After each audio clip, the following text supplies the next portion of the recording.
যে পশ্যন্তি বসুন্ধরে নতে যমপুরং যান্তি যান্তি পুণ্যকৃতাং গতিম।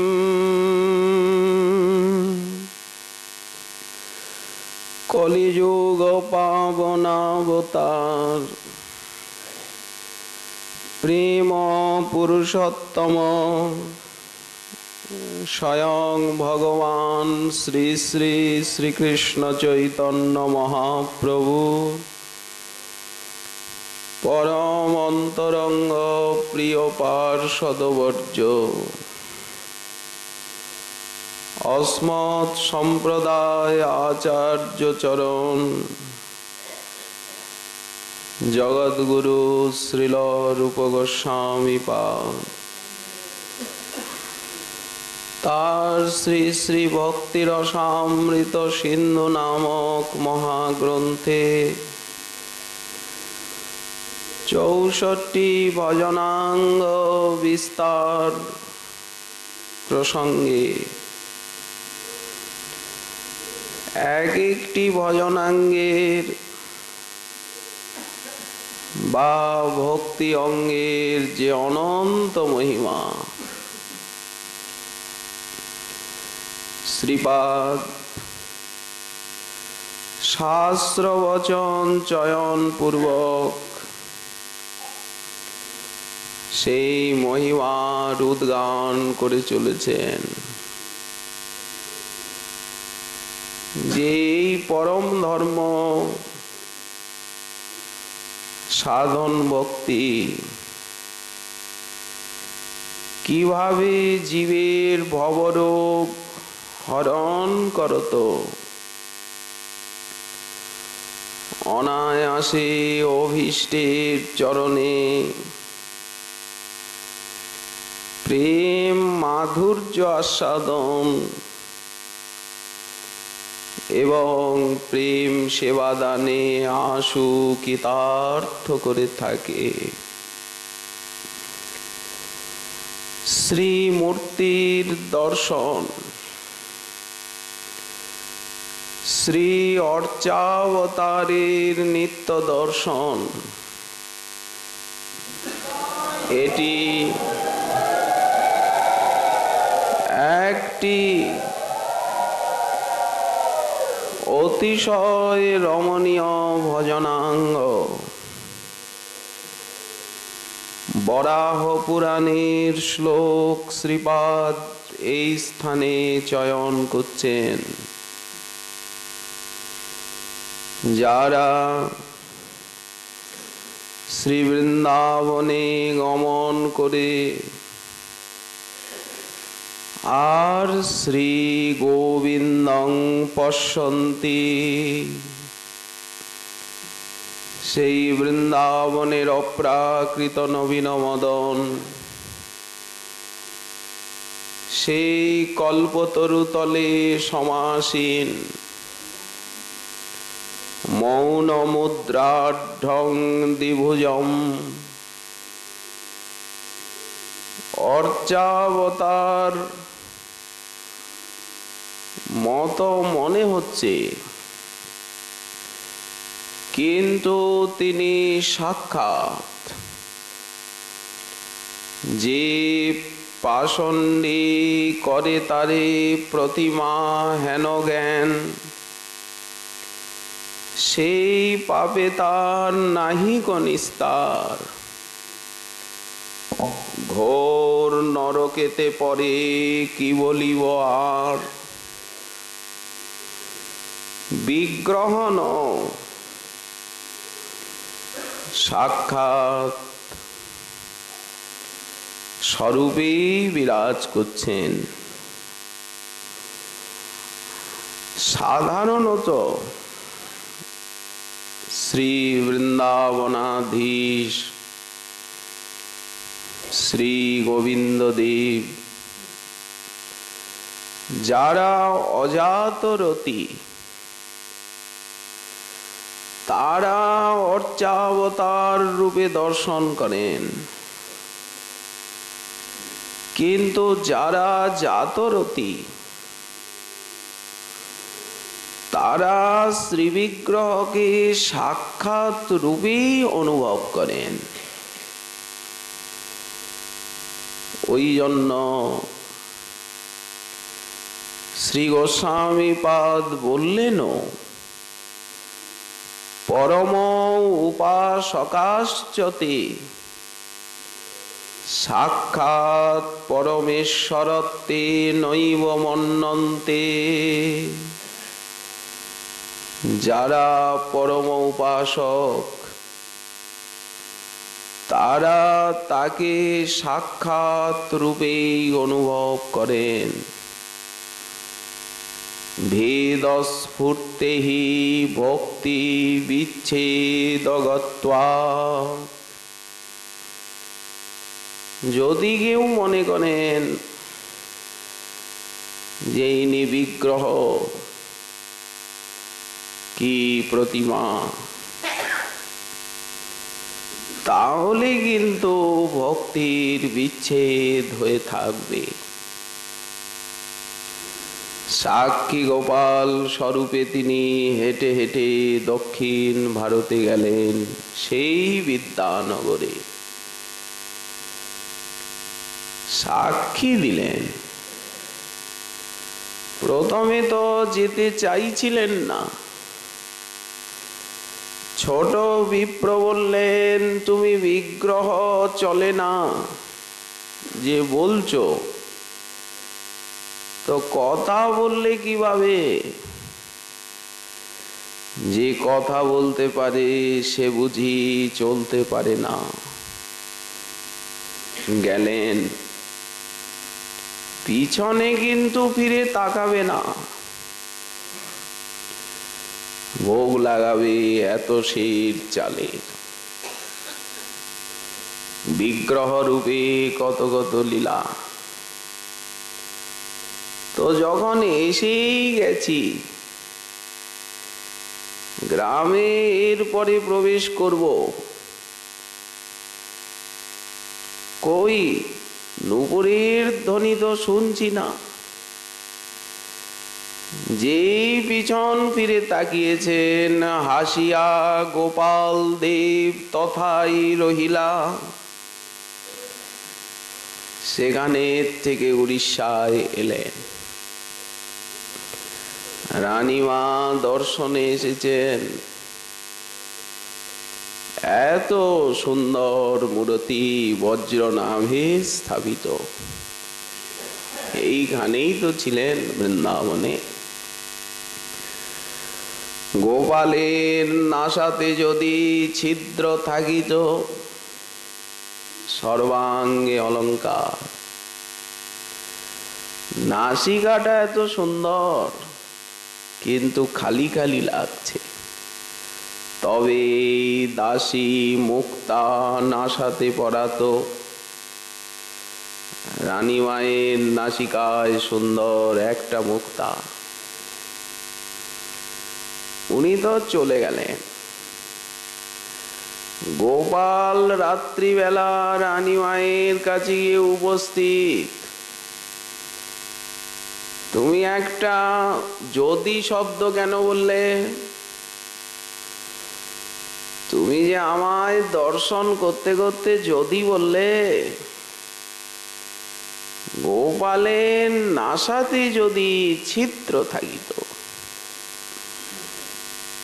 তো আমি রাজার ছেলে, মুক্তা পরা তো দূরে, বৃন্দাবনে আমি মুক্তার চাষ পর্যন্ত করেছি। শিশুকালে মাতা মোর নাসা ছিদ্র করি মুক্তা পরাইয়াছিলা অতি যত্ন করি। সেই ছিদ্র অদ্যাপিও আছয় নাসাতে। তো প্রশ্ন, মা কি এই সাক্ষী গোপাল বিগ্রহের নাসিকা ছিদ্র করেছেন? না সেই সাক্ষাৎ স্বরূপে। উনি বলে দিচ্ছেন, নাম বিগ্রহ স্বরূপ তিন এক রূপ, তিনে ভেদ নাহি তিন চিদানন্দ রূপ। বরঞ্চ সাক্ষাৎ স্বরূপ অপেক্ষা নাম স্বরূপ বিগ্রহ স্বরূপে তার অধিক কারুণ্যের বিকাশ। তো অতএব সেই ছিদ্র অদ্যাপিও আছয়ে নাসাতে, সেই মুক্তা পরাও যাহা তুমি চাহিয়াছ দিতে। শ্রীমূর্তি দর্শনেরই যদি এত মহিমা হয়, তাহলে সেবার কত মহিমা হবে। আগে গিয়ে যখন অলৌকিক 5টি অঙ্গের কথা ব্যাখ্যা করবেন, শ্রদ্ধায় শ্রীমূর্তি সেবন, তখন আবার গোবিন্দ দর্শনের কথা বলবেন। যে বৃন্দাবনে এসেছো সখে, একটা কথা বলি, আর যাই করো তুমি, শ্রী গোবিন্দ দর্শনে যাবে না। যদি যাও তাহলে পূর্বের মতো আর রঙ্গরস করতে পারবে না বন্ধু বান্ধবীর সঙ্গে। ও তোমায় ছাড়বে না, ধরে ফেলবে। তো এখানে বারাহ পুরাণের শ্লোক চয়ন করে গোস্বামীপাদ বলছেন যে সাক্ষাৎ ভগবান শ্রীমদ অর্চা রূপে বিরাজমান শ্রী গোবিন্দ দেবের যারা দর্শন করেন বৃন্দাবনে এসে, তারা আর কোনদিন অধঃপাতিত হন না, যমপুর আদিতে গমন করেন না। সাক্ষাৎ পরম ধাম প্রাপ্ত হয়ে থাকে। পুণ্যবানগণের যে লোক, ভগবদ রতি হচ্ছে জীবের নিখিল সাধনার মুখ্য ফল। শ্রীবিগ্রহ দর্শনে প্রেম লাভ হয়। বাকি সমস্ত কথাই তো গৌণ। তেমনি আরতি দর্শন, নিয়ম পূর্বক শ্রীবিগ্রহের যে আরতি দর্শন, এই যে বিগ্রহ দর্শনের কথা বলা হলো, শ্রীমন মহাপ্রভু নিত্য জগন্নাথ দর্শনে গমন করছেন। রূপ গোস্বামীপাদ বৃদ্ধ হলেন, গোপালের সৌন্দর্য দর্শনের নিমিত্ত অভিলাষ হলো। শ্রী গোপাল দেব তিনি ম্লেচ্ছ ভয়ে গোবর্ধন থেকে মথুরায় শুভ বিজয় করলেন। সেই অন্নকূট গ্রামে গোপালের স্থিতি। যখনই কোনো মহাপ্রেমিকের দর্শন ইচ্ছা হয়, গোপাল ম্লেচ্ছ ভয়ে কখনো গাঠুলিতে গিয়ে থাকেন। মহাপ্রভু যখন এলেন যে আমি তো গোবর্ধনে উঠে গোপাল দর্শন করব না, মাধবেন্দ্র পুরীপাদের আরাধনার ধন। তার প্রেমে প্রসন্ন হয়ে আর তিনি সেবা অঙ্গীকার করেছেন। কবে আসি মাধব মোরে করিবে সেবন, তোমার প্রতীক্ষা নিয়ে এতদিন আমি এই কুঞ্জে পড়ে আছি। কত ঝড় বৃষ্টি, কত খরা চলে গেল। প্রভু মনে মনে ভাবছেন, সেই রাত্রিতেই একটা জনরব উঠল যে ম্লেচ্ছ আসছে। গোপাল দেব গাঠলিতে নেমে গেলেন,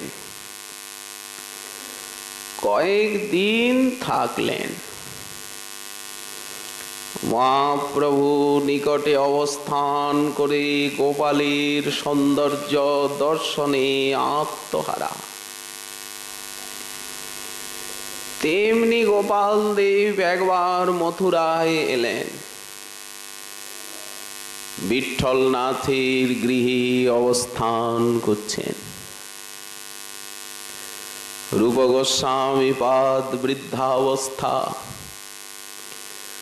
গোবর্ধনে গিয়ে যে গোপাল দর্শন করবেন সে সামর্থ্য নেই।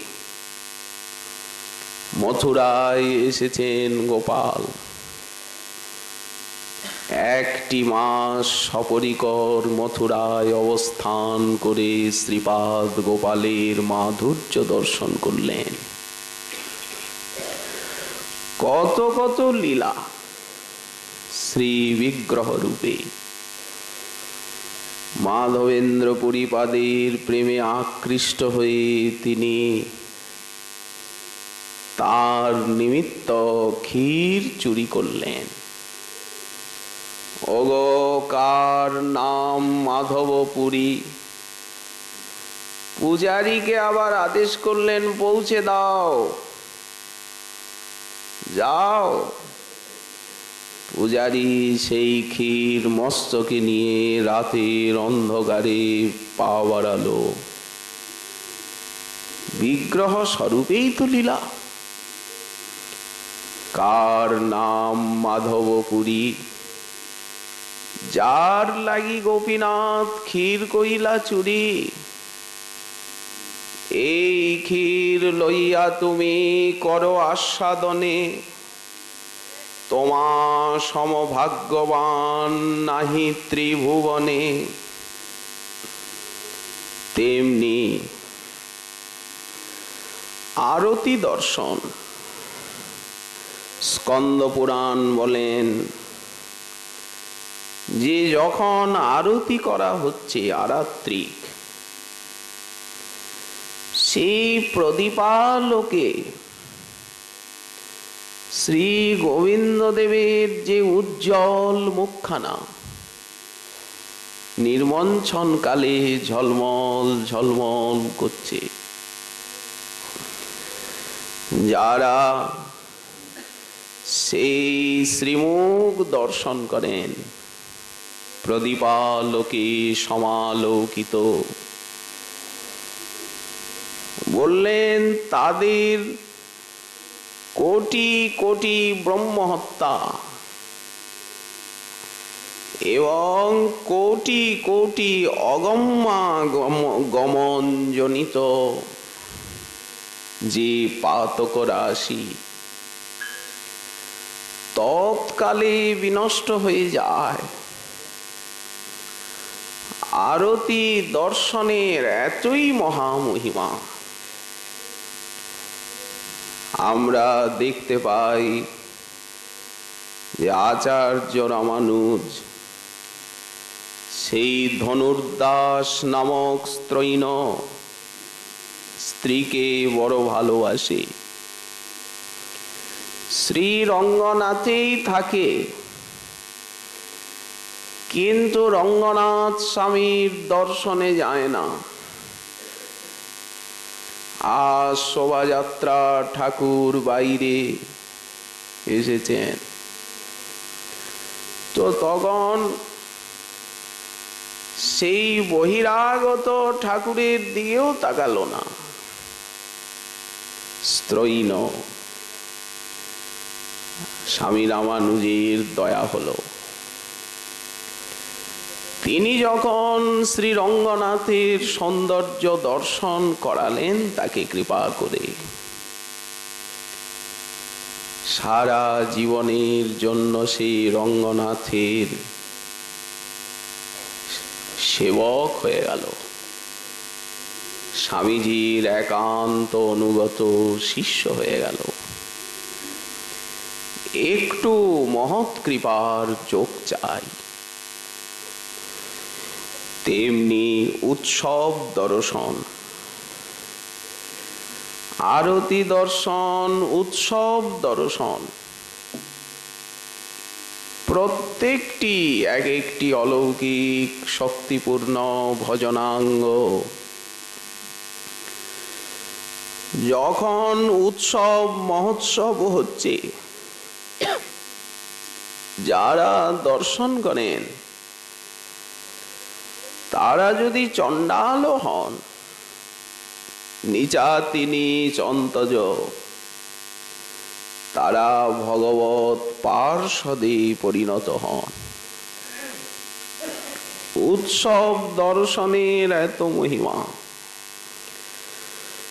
তেমনি পূজা দর্শন, ঠাকুরের পূজা হচ্ছে অর্চনা। কেউ যদি অর্চনা দর্শন করেন তো তিনি অর্চনার ফল তো লাভ করেনি, এমনই শাস্ত্রে বলা আছে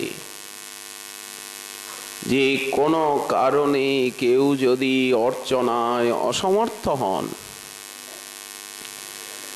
তিনি অর্চনাটা দর্শন করবেন, সেবাটা দর্শন করবেন। হয়তো আমি দরিদ্র, আমার উৎসব মহোৎসব করবার ক্ষমতা নেই, তো যদি দর্শনও কেউ করেন। একবার এক দরিদ্র ভক্ত এসে বলছে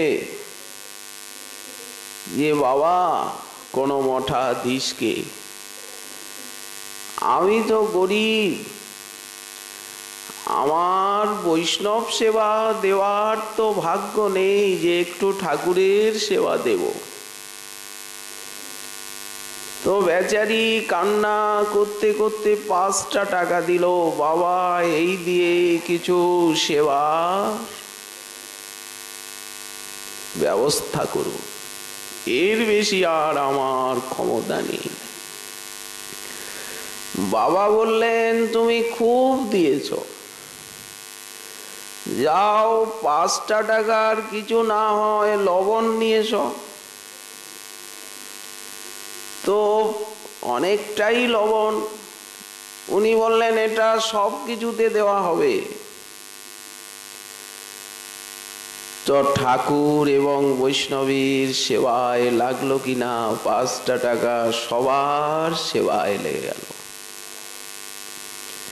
যে জন কৃষ্ণ ভজে সে বড় চতুর। পূজা দর্শন, উৎসব দর্শন, তেমনি শ্রবণ। কোন অঙ্গকে অনাদর করা যাবে না, কারণ ভক্তি মহারানীরই সমস্ত অঙ্গের বর্ণনা করা হচ্ছে। কেউ যেন কোনো অঙ্গের প্রতি অনাদর বা অবজ্ঞা প্রকাশ না করেন, তাহলে কিন্তু অপরাধ হবে। তেমনি শ্রবণ, নাম রূপ গুণ লীলার কর্ণেন্দ্রিয় স্পর্শ হলো তো শ্রবণ হয়ে গেল। বোঝে বা না বোঝে কেহ, এখানে বোঝবার অপেক্ষা নেই। হরিকথা হচ্ছে, কেউ হয়তো যদি না বোঝেন তিনি কি ফল পাবেন না? বললেন বুঝে বা না বুঝে কেহ, শুনিতে শুনিতে সেহ কি অদ্ভুত চৈতন্য চরিত। শ্রবণ মঙ্গলম। ব্রজবালা বললেন শ্রবণ মাত্রেণ মঙ্গলপ্রদম, শুনলেই মঙ্গল, কান দিয়ে গেলেই হলো। সবাই কি মন্ত্রের অর্থ বোঝেন? তো অর্থ না বুঝে কেউ যদি মন্ত্র জপ করেন, মন্ত্র কি কাজ করবে না? মণি মন্ত্র মহৌষধির শক্তি অপেক্ষাও ভক্তির শক্তি যে অনেক বেশি। তাই কিমুত অর্থ বিচারেণ, আর যারা অর্থ বোঝেন, আস্বাদন করবার শক্তি আছে, তাদের কা কথা।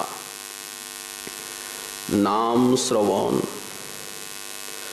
সংসার রূপী সর্প যাদেরকে দংশন করেছে তারা নষ্ট চেষ্ট। কলিকাল রূপী সর্প যাদেরকে দংশন করেছে হতচেতন, দুরন্ত দেহাবেশ। কলিযুগটা তো দেহাবেশেরই যুগ। তো তাদের ঔষধ কি? সংসার রূপী কাল সর্প দংশন করেছে যাদের, চেতনা হারিয়ে ফেলেছে, কি ঔষধ? বললেন এই কৃষ্ণ এবং বৈষ্ণব মন্ত্র, কৃষ্ণ নাম কৃষ্ণ মন্ত্র রূপী ঔষধ। যাদের কর্ণদ্বার দিয়ে এই কৃষ্ণ নাম কৃষ্ণ মন্ত্র রূপী ঔষধ গেল, বললেন তারাই ধীরে ধীরে চৈতন্য লাভ করবে। সেই যে মোহরূপী ব্যাধি, দুরন্ত দেহাবেশ ধীরে ধীরে হ্রাস হবে। কৃষ্ণ নাম হইতে, কৃষ্ণ মন্ত্র হইতে হবে সংসার মোচন। কান দিয়ে গেল কিনা? কৃষ্ণ নাম হইতে পাবে কৃষ্ণের চরণ। কিছু পারা যাক আর না যাক, অন্তত কৃষ্ণ নাম কৃষ্ণ মন্ত্রটা কানে যাক, কিছুটা বিষ কমুক। দেহাবেশ, ভবরোগ, আর তো কোনো ঔষধ নাই এই নাম মন্ত্র ছাড়া। সর্বোপরি নাম। সেই কৃষ্ণ নাম সংকীর্তন, চিত্তরূপ দর্পণ, অনায়াসে করয়ে মার্জন। এক কৃষ্ণ নামে করে সর্বপাপ নাশ, প্রেমের কারণ ভক্তি করয়ে প্রকাশ। প্রেমের কারণ যে নববিধা ভক্তি। কৃষ্ণ নাম কর্ণদ্বার দিয়ে গিয়ে জিহ্বায় উপস্থিত হন, বর্ণরূপে নাচে অনুক্ষণ। ধীরে ধীরে ধীরে ধীরে চৈতন্য সম্পাদিত হয়। শ্রদ্ধা, সাধুসঙ্গ, ভজন ক্রিয়া, অনর্থ নিবৃত্তি, নিষ্ঠা, রুচি, আসক্তি লাভ করে। সংকীর্তন হইতে পাপ সংসার নাশন। ওই যে বললেন যে কলিরূপী সর্প, সংসার রূপী সর্প যাদেরকে দংশন করেছে নষ্ট চেষ্ট। সংকীর্তন হইতে পাপ, এইটাই তো পাপ। দেহাবেশ, দেহসুখ, আত্মসুখ, ইন্দ্রিয় সুখ, এই আবেশ কৃষ্ণ নাম শ্রবণে নষ্ট হবে।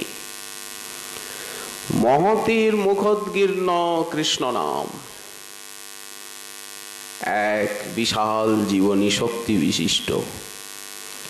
বৈষ্ণবের অঙ্গ হেরি বৈষ্ণবের সঙ্গ করি শ্রদ্ধান্বিত শ্রবণ কীর্তন। তগণ সংসার নাশন চিত্ত শুদ্ধি সর্বভক্তি সাধন উদ্গম। সর্বভক্তি সাধন উদ্গম বলতে কি এই 64 অঙ্গ আপনা আপনি এসে যাবে। হরিনাম করতে করতে যখনই চিত্ত মার্জিত হয়ে আসবে তখনই একে একে নববিধা ভক্তি 64 অঙ্গ সাধকের জীবনে এসে উদিত হবে। যখন চিত্ত নির্মল হয়ে আসবে তখন হরি কথা হরি সেবায় এক অপূর্ব আবেশ বা আস্বাদন উনি লাভ করবেন। ভজন ছাড়া তো উনি থাকতেই পারবেন না, অব্যর্থ কালত্ব লাভ হবে। কি করবেন? একটা না একটা অঙ্গে সতত নিজেকে নিযুক্ত রাখবেন। চিত্ত শুদ্ধি সর্বভক্তি সাধন উদ্গম, ওই জন্য বলা হলো। শেষে কৃষ্ণ প্রেমোদ্গম, প্রেমামৃত আস্বাদন, কৃষ্ণ প্রাপ্তি সেবামৃত সমুদ্রে মজ্জন। কিছু বাকি রইল কি? এই জন্য ভবরোগের একমাত্র ঔষধ কৃষ্ণ কৃষ্ণই নাম, বৈষ্ণব মন্ত্র। এর শ্রবণে ভবরোগ নাশ। তেমনি লীলা কথা শ্রবণ। প্রাচীন বর্হিকে দেবর্ষি নারদ যে বললেন সাধু সঙ্গে গিয়ে হরি কথা শ্রবণ করতে। মহতের সভায় যেখানে কথা রসরসিক মহৎগণ চাতকের মতো সতৃষ্ণ নয়নে প্রতীক্ষা করে আছেন, কৃষ্ণ কথার রসমাধুরী আস্বাদন করছেন, অভিমান ত্যাগ করে সেই সভায় গিয়ে আসন গ্রহণ করতে হবে। রসের নদী চারিদিকে প্রবাহিত হচ্ছে। যারা গার্হ কর্ণে অতৃপ্ত চিত্তে সেই কথামৃতকে আস্বাদন করেন, তাদের দেহাবেশ জগতাবেশ আপনি ধীরে ধীরে চলে যায়। তখন ক্ষুধা তৃষ্ণা রোগ শোক ভয় জ্বালা যন্ত্রণাদি দেহধর্ম তাদেরকে স্পর্শ করতে পারে না, অর্থাৎ দেহাতীত পরমহংস স্থিতি তারা প্রাপ্ত হন। তেমনি গুণ শ্রবণ। যারা নিরন্তর সেই সর্ব অমঙ্গল নাশকারী শ্রীকৃষ্ণের গুণানুবাদ শ্রবণ করেন, তারা কৃষ্ণচরণে সেই বিমলা ভক্তি লাভ করে। শ্রবণের অনন্ত মহিমা। আগে তো শ্রবণ, তারপর কীর্তন।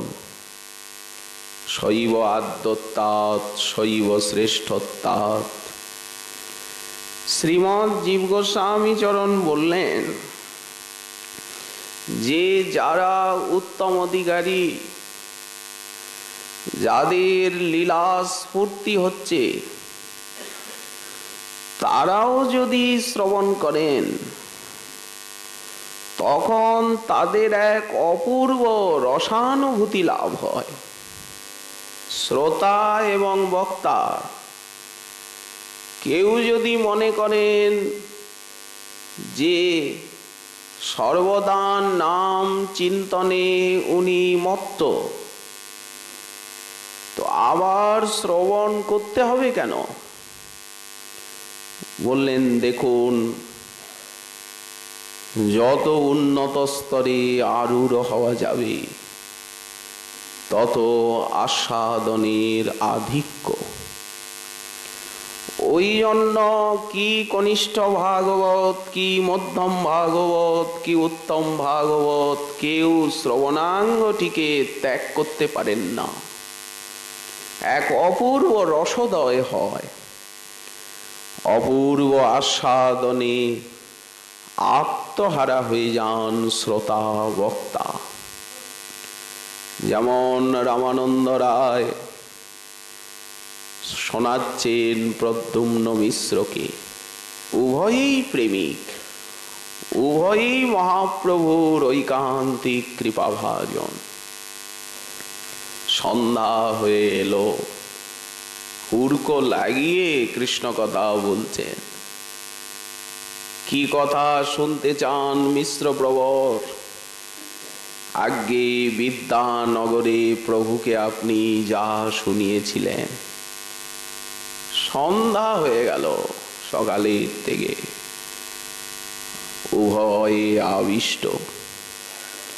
সেবক আসিয়া কহে, দিন হইল অবসান, তবে রায় কৃষ্ণ কথার করিলা বিশ্রাম।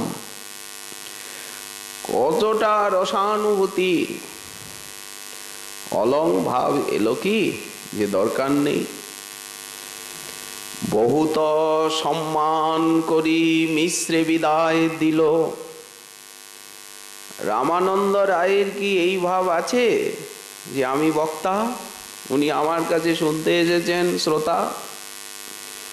এ ভাব থাকবে কেন? উনি কি বললেন? প্রভুর আজ্ঞায় কৃষ্ণ কথা শুনিতে আইলা হেথা, ইহা বই মহাভাগ্য, আমি আর পাবো কোথা। বক্তা কি মনে করেন নাকি যে আমি বক্তা উপদেশ দিচ্ছি? এই ভাবটা তো অপরাধ। উনি কি ভাবেন যে আমার মতো ক্ষুদ্র দিনহীন একটু সেবার ভাগ্য পেল। ওই জন্য রামানন্দ রায় বলছেন, প্রভুর আজ্ঞায় তুমি আমার মতো নগণ্য ব্যক্তির কাছে কৃষ্ণ কথা শুনতে এলে, ইহা বই মহাভাগ্য, আমি আর পাবো কোথা। এর থেকে ভক্তের শ্রেষ্ঠতম সেবা আর কি হতে পারে? বহুত সম্মান করি মিশ্রে বিদায় দিলা, কৃতার্থ হইনু বলি মিশ্র নাচিতে লাগিলা। একদিনের শ্রবণ। মহাপ্রভুর কাছে গিয়ে কি বললেন? মনুষ্য নহে রায় কৃষ্ণ কথার সাগর, যে কথা শোনাইলা তাহা ব্রহ্মার অগোচর। আর এক কথা রায় কহিলা আমারে। প্রভু আসছেন, কি বলল? কৃষ্ণ কথার বক্তা বলি না ভাবিও মোরে। অভিমান আছে? মোর মুখে কথা কহায় আপনি গৌরচন্দ্র, জইছে কহায় তৈছে কহি যেন বিনা যন্ত্র। এই উত্তম অধিকারী শ্রোতা বক্তা। তো এই জন্য লীলা কথা শ্রবণ এক অপূর্ব আনন্দানুভূতিতে শ্রোতা বক্তাকে নিমগ্ন করে দেয়। তখন তো তারা সাক্ষাৎ লীলাটা দর্শন করেন। উত্তম অধিকারী শ্রোতা বক্তা দর্শন করে করে উনি বর্ণন করছেন, ইনি শ্রবণ করছেন। তেমনি গুণ শ্রবণ। ভাগবতে সব কথাই বলা আছে, তেমনি তার কৃপার দিকে তাকিয়ে থাকা। কিছু হলো না বলে ছটফট না করা। সামান্য কিছুদিন ভজন করেই যে অধৈর্য হয়ে যেতে হয় কিছুই হলো না, কিছুই পেলাম না। অধৈর্য হওয়ার কি আছে? ঠাকুরের কত কৃপা, তিনি মনুষ্য শরীর দিয়েছেন, গুরু রূপে নাম মন্ত্র উপদেশ করেছেন, ধামে এনেছেন, বৈষ্ণব রূপে কৃপা করছেন, সমস্ত প্রকার সুখ সুবিধার ব্যবস্থা করেছেন। এই সমস্ত কৃপার দিকে দৃষ্টি না দিয়ে খালি হলো না হলো না হচ্ছে না বলে ছটফট করা, এটাও তো একটা তমগুণের লক্ষণ। ব্রহ্মা কি বললেন? তত্তেনুকম্পাং সুসমীক সমান ভুঞ্জানৈবাত্মকৃতং বিপাকম হৃদ্বাগ বপুভীর বিদধন নমস্তে জীবে তজ মুক্তিপদে সদায় ভাগ। তার কৃপার দিকে চাতকের মতো তাকিয়ে থাকতে হবে। তৎকৃপাবলোকন। যা কিছু সুখ দুঃখ জীবনে আসছে,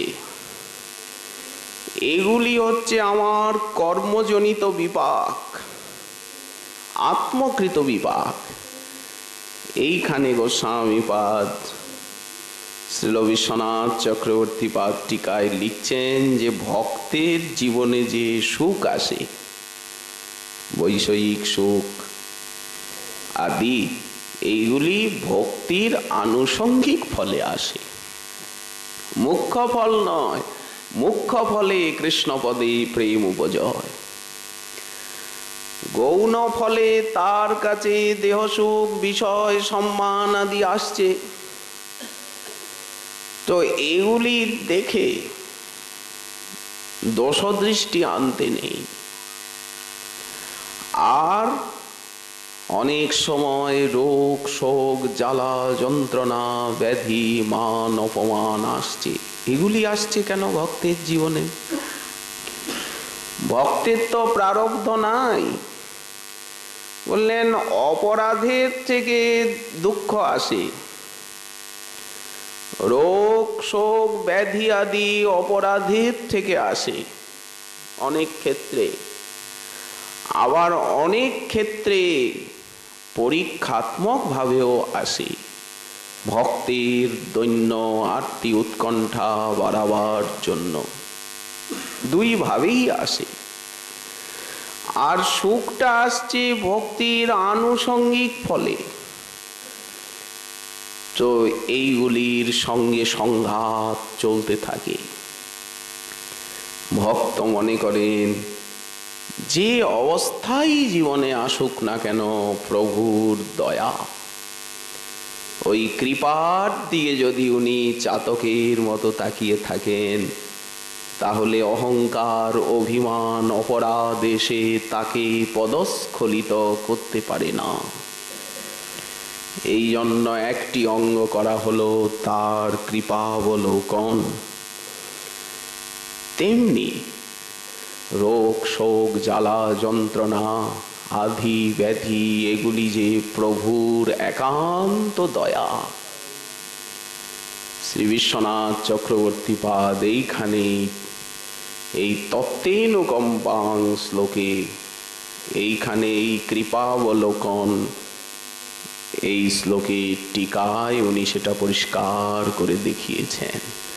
শ্রী শ্রী রাধা গোপীনাথ জিউর কৃপা হলে আগামীকাল আবার রইল এই বিষয়ে আস্বাদনের আকাঙ্ক্ষা। আজকে আমাদের শ্রী শ্রী ভাগবতী কথার এইখানেই দেওয়া হলো বিশ্রাম।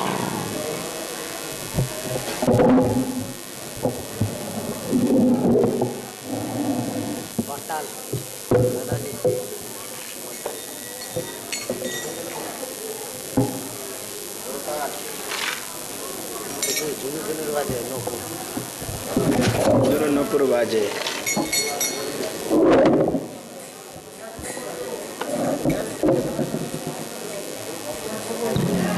श्री राधे। जय जय राम।